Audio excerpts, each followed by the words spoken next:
एक बार चीन के एक हिस्से में एक बहुत बड़ा मठ था जहां लगभग 500 शिष्य रहते थे। वे सभी अपने गुरु के मार्गदर्शन में खुद को जानने का अभ्यास कर रहे थे। एक दिन एक लड़का उस मठ में शिष्य बनने के लिए आया। उसने गुरुजी से कहा, मैं खुद को जानना चाहता हूँ, मैं सच की तलाश कर रहा हूँ, मैं पता लगाना चाहता हूँ कि सच क्या है। गुरुजी ने उसकी ओर देखा और कहा कि अगर तुम सच जानना चाहते हो तो तुम्हें अपना पूरा जीवन दांव पर लगाना होगा। सच को जानने में तुम्हारा पूरा जीवन लग सकता है, फिर भी इस बात की कोई गारंटी नहीं है कि जीवन काल में तुम्हें सच का पता लगेगा या नहीं। क्या तुम इसके लिए तैयार हो? शिष्य ने कहा, गुरुजी, मैं यहाँ पीछे मुड़ने के लिए नहीं आया हूँ, मैं इसके लिए तैयार हूँ।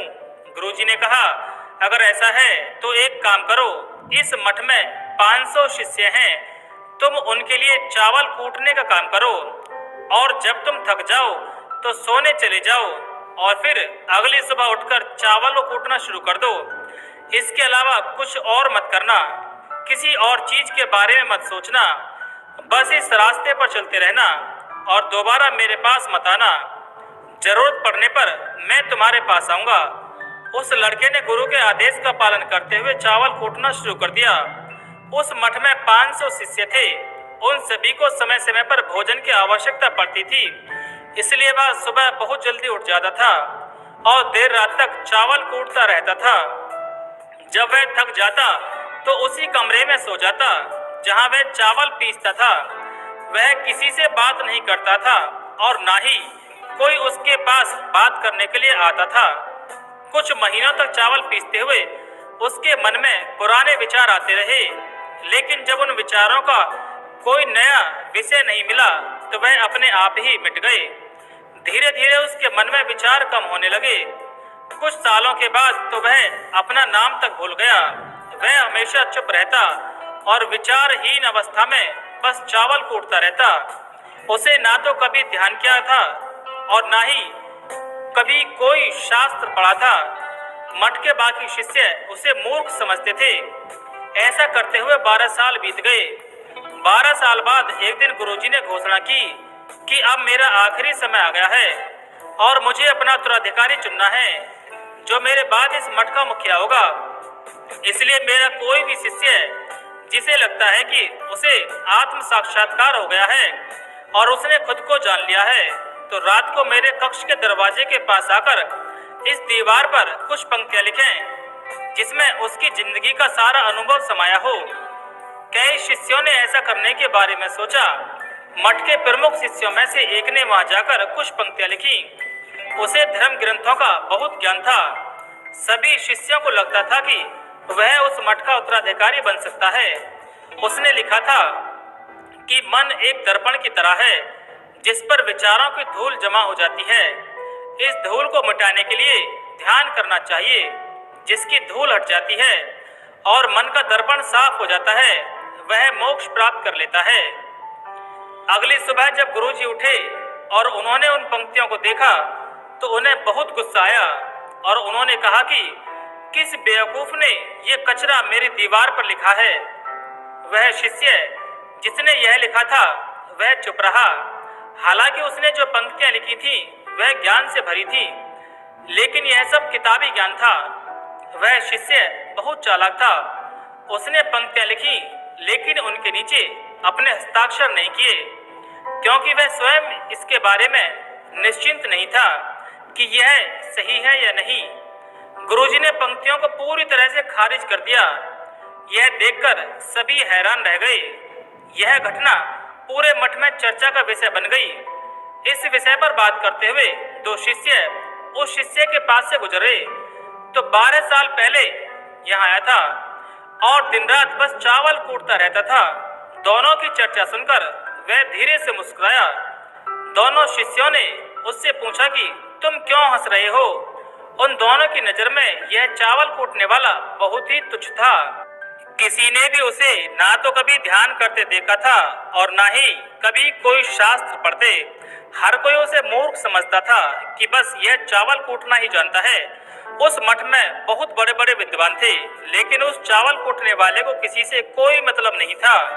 लेकिन वह दोनों शिष्य उसे मुस्कुराता हुआ देखकर चकित रह गए। उन्होंने फिर से पूछा कि तुम क्यों हंसे? उसने जवाब दिया, मैं इसलिए हंसा क्योंकि गुरुजी सही बोल रहे हैं। यह सभी पंक्तियां कचरा हैं। इन पंक्तियों का कोई मूल्य नहीं है। वे दोनों शिष्य चौंक गए। उन्होंने उससे पूछा कि क्या तुम कुछ ऐसी पंक्तियां लिख सकते हो जो इससे बेहतर हो? चावल पीसने वाले ने जवाब दिया, नहीं, क्योंकि मैं अनपढ़ हूँ, लेकिन हाँ, मैं कुछ पंक्तियां कह सकता हूँ, और अगर तुम उन पंक्तियों को लिख सकते हो तो मैं तुम्हारे साथ जाने के लिए तैयार हूँ। उन दोनों शिष्यों ने कहा, ठीक है। वह गुरुजी के कक्ष के पास गए और चावल पीसने वाले से कुछ पंक्तियां बोली और दूसरे शिष्य ने उस दीवार पर लिख दिया और उन पंक्तियों के नीचे लिख दिया, चावल पीसने वाला। उन्हें लगा कि गुरुजी इस पर भी गुस्सा करेंगे जो पंक्तियां उसने लिखने के लिए कहा था। वह बहुत अद्भुत थी। वह पंक्तियां थी, मन तो बस एक भ्रम है, ना तो मन है और ना ही मन का कोई दर्पण है, और जब मन ही नहीं है तो धूल कहाँ ठहरेगी। जो यह जानता है वह सच को जान गया है। जब गुरु ने इन पंक्तियों को देखा तो वह आधी रात को उठे और उस चावल कूटने वाले के पास गए। वह सो रहा था। गुरुजी ने उसे जगाया और कहा कि यह लो मेरी छड़ी और मेरे वस्त्र ले लो। आज से तुम मेरे उत्तराधिकारी हो, लेकिन अभी इस मठ को छोड़कर दूर चले जाओ, क्योंकि इस मठ में बहुत सारे विद्वान हैं जो खुद को तुमसे श्रेष्ठ मानते हैं। वह तुम्हें मार देंगे, क्योंकि वह इस बात को बर्दाश्त नहीं कर सकते कि एक साधारण सा चावल पीसने वाला उनसे ज्यादा विद्वान निकला। तुम्हें वह सारा ज्ञान हो गया है जो मुझे है, और तुम्हें यह केवल चावल कूटते कूटते हुआ है। और मुझे पता है कि तुम जहां भी जाओगे लोग तुम्हारे पास आने लगेंगे, क्योंकि जब कोई फूल खिलता है तो उसकी महक हर तरफ फैलने लगती है। उसने अपने गुरु के पैर छुए और रात को ही वहां से चला गया। अगर हम अपनी जिंदगी में देखें तो पाएंगे कि बहुत से लोग सोचते हैं कि ध्यान केवल एक जगह बैठकर आंखें बंद करके ही किया जा सकता है, लेकिन हकीकत में ऐसा नहीं है। ध्यान तो चलते फिरते भी किया जा सकता है, या अपना कुछ काम करते हुए भी ध्यान किया जा सकता है। असल में ध्यान का मतलब यह है कि आप जो भी काम कर रहे हैं उसे इतनी शिद्दत से करें कि आपको आपके शरीर का ख्याल भी न रहे। बिल्कुल उस चावल पीसने वाले की तरह जो चावल कूटने में इतना मगन हो गया था कि उसे खुद का ख्याल ही नहीं रहा। चावल कूटते हुए ही उसने आत्म साक्षात्कार प्राप्त कर लिया। मन तब तक ही है जब तक विचार हैं, और जब विचार नहीं रहेंगे तो मन भी गायब हो जाएगा, और जब मन ही नहीं रहेगा तभी तुम अपने आप को अच्छे से जान पाओगे। असल में हमें अपने वास्तविक स्वरूप को जानने के लिए कोई अन्य साधना करने की आवश्यकता नहीं है। हम जो कुछ भी कर रहे हैं बस उसमें हमें पूरी तरह से खो जाने की जरूरत है।